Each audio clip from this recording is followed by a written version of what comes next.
Hey, it's me, MLB. Here is chapter 112 of Gains, and this one is titled Joined Rooms. Fat Gum led the way off first, once the train had come to a stop, and then Kiri, and then you, and lastly Bakugou. At one point you had to stop to wait for people to merge into the exit lane of the station, and you felt Bakugou press up behind you. "You'll be sleeping in my bed tonight," he rasped into your right ear, and you felt your cheeks heat up. I don't think that's allowed," you whispered back to him. "No one tells me what to do," he replied, bending his head down quickly and giving a quick little bite just below your ear. Your whole body filled with goosebumps immediately, and you let out a little squeak, which made Kiri turn his head back to look at you. "I'm good," you said quickly to him, and then the line started moving again.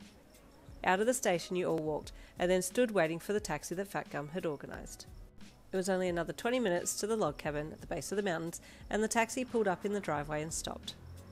"Whoa, there are a lot of people here," Kiri said, smushing his face to the inside of the window and staring out at everyone. "This is quite the rescue team," you commented, seeing heroes walking around outside the car. "Yes, they've called in a number of heroes because of this fog, as you can see," Fat Gum said, opening his car door and stepping out and then pointing up.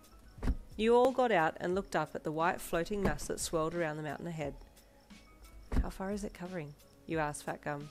"It's an extensive coverage," Fat Gum said.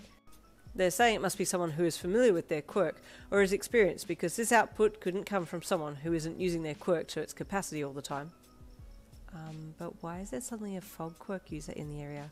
Is it related to the lost teens?" you asked. "It's very strange."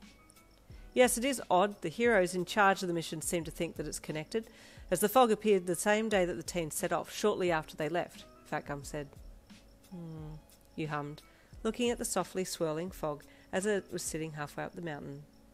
"Anyway, come this way, I'll show you to your rooms," Fat Gum said, quickly paying the taxi driver, who had gotten your bags out of the boot of the car and set them down beside the vehicle, before he turned and started walking his way towards the cabins.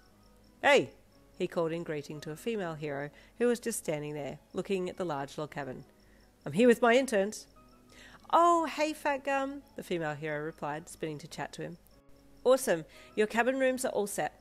We're all in this section," she said, gesturing widely to the set of cabins in front of her. Is it girls and boys?" you asked, pointing to one side for the girls and the other for the boys. The hero chuckled. "No, it's whoever is assigned to whichever room," she chuckled. "This is the real world out here, girlie, not high school," she added with a playful wink. "Come, I'll show you to your rooms." You all nodded and fell in step behind her, dragging your bags over the stony and grassy patch ground. "Okay, Fat Gum, I think this is yours," she said, after you'd all managed to drag your bags up the log steps there. Well, you didn't have to fight the stairs. Kiri and his manly left arm carried your bag up, much to Bakugou's annoyance, since he had been a second too slow in offering, so he just followed behind with his own bag. "Thank you," Fat Gum replied with a polite smile to the hero and stepped into his room. "Okay, crew, get settled and then meet back in front of my room in 15 minutes, okay?"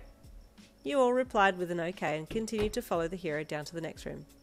"These 3 rooms are all yours, so you can pick which ones you want," the hero said with a smile, pointing to the next 3 rooms that were side by side. You looked at Kiri, then Bakugou, wondering what to do. You in the middle," Bakugou grunted, pointing to the room that was going to be between his intended room and Kiri's. You shrugged. "Okay," he said with a smile, and headed in through the open door. The other 2 boys sorted themselves out and picked a room either side of yours and placed their things down. "Well, this is nice," you thought as you rolled your luggage up to the end of the queen-size bed there and stopped it so you could look around. The room was spacious enough, with a bedside table either side of the bed and a small writing desk in one corner next to a closet, then also a small ensuite that had a toilet, basin and shower. Nice, you thought, looking around, walking into the ensuite to take a better look. You stepped out of the ensuite and found that Kiri was standing in the middle of your room. "Oh," he said with a smile. "Did you come in to see me?" No, he said, turning and pointing to a door in the wall of your room that was open.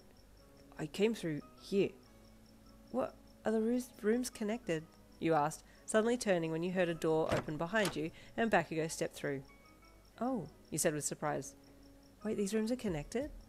Bakugou seemed surprised initially when he stepped through the door and into your room, but then a mischievous smirk broke out on his face. "I know where I'm sleeping tonight," he uttered. "Me too," Kiri added in brightly, and you chuckled.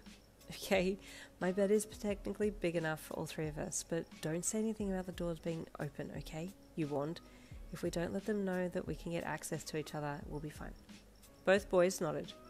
Okay, we should go back to Fat Gum now anyway. I think he wants to get some type of plan underway, you said. There's a lot of hero people walking around out there, so they must want to start getting more serious about the search. I hope we find them, Kiri said hopefully. Yeah, me too, he said. It's just this fog that we have to deal with.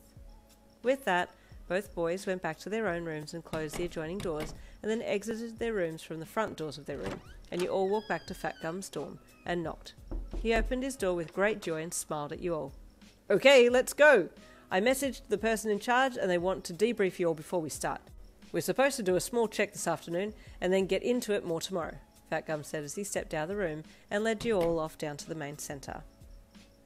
And there you have it, chapter 112. Stay tuned for tomorrow's chapter 113. I'll see you then.